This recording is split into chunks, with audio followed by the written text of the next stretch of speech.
Hi friend, David here from Learn Christmas Lighting, and in this video we're going to talk about how do we actually play a musical Christmas light sequence on our house.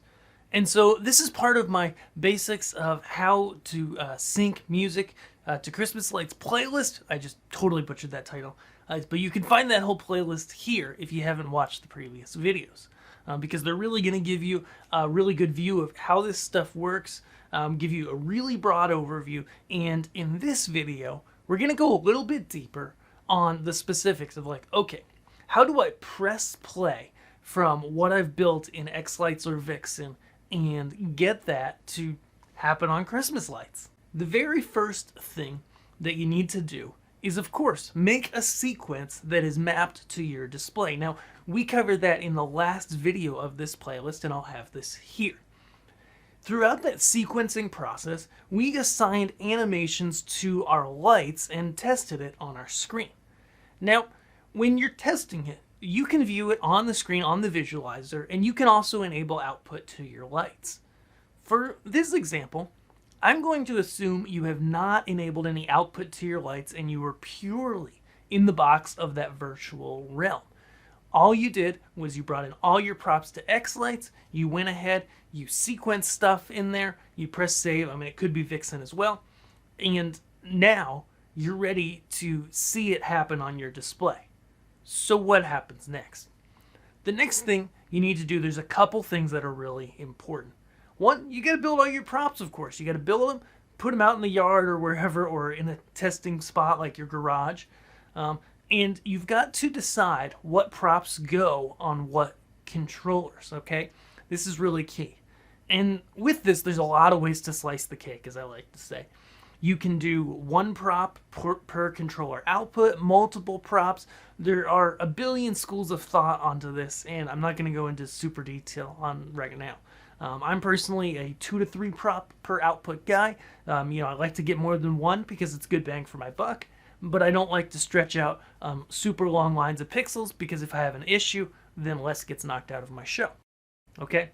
So we got to get those props, get them up on the house, get them assigned physically to where we're actually going to plug them in on our controller.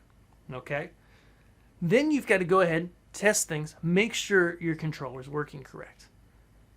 Once you've done this, the last step really in getting a sequence to play out of X-Lights or Vixen onto your lights like I've got behind me is to do the controller setup. Now, this is going to be really specific to X-Lights or Vixen and also specific to the type of pixels and the protocol and the controller that you're using. If you're new, I've begun switching over and I have everybody who's new use the ZCPP protocol. It's a little bit different. It's built basically for Christmas lighting and it's really easy to configure. But no matter what you use, maybe you're using ArtNet, E1.31, that's SACN, maybe you're using ZCPP, DDP, don't care about the technical terms right now. The key of what you've got to do next is in your software, you've got to set up your controller, let the software know where the controller is, and then tell the software, whether it be X-Lights, Vixen, whatever, what props are on what outputs of the controller. Now again, depending on which protocol you're going with, there's a different way to do this for each protocol, okay? But you can find tutorials online. We've got them on Learn Christmas Lighting Academy as well. And then once you've made that link between your sequencing software and your props, you're now good to turn on that output in your sequencing software, press play, and see the lights play. Now let's talk for a second about the next step, okay? Playing a sequence out of your sequencing software, X-Lights or Vixen, is one step. But that's not how your show actually will run during the season, right? Your show doesn't run out of X-Lights or Vixen. It's going to run out of X-Schedule probably, or via FPP or the Falcon Player software. Okay? Now, I'm not going to go into details here about those, but I've got an article that you can check out, and we'll link to that article here that goes into a little more detail on choosing the one that you want. But regardless, the next step then is, okay, we're all set up in our sequencing software. We have sent that configuration to our controller if necessary. It's not necessary with the ZCPP. You just set it in the mode and it goes. So we set that all up. Now we can go ahead, and when we save our files, we get an FSEQ type file in Xlights or Vixen. We can export it. Okay. Now this is the file that's actually going to play our show. Now the workflow is a little bit different. In Vixen, you don't really use the FSEQ. You just use the sequence file and you put it into Vixen Scheduler and you're off to the races. In Xlights, you can use Xschedule, which will utilize that FSEQ file.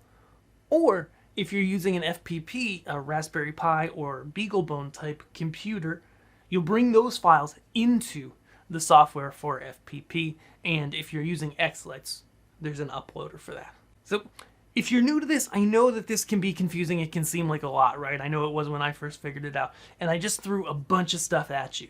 So head over to learnchristmaslighting.com, subscribe here first, and grab my free guide, which is all about the things you need to know before you create your first Christmas light display. And keep watching here on Learn Christmas Lighting, where it's my goal to help you get started and make an amazing Christmas light show. Merry Christmas, and we'll see you in the next video. Thanks.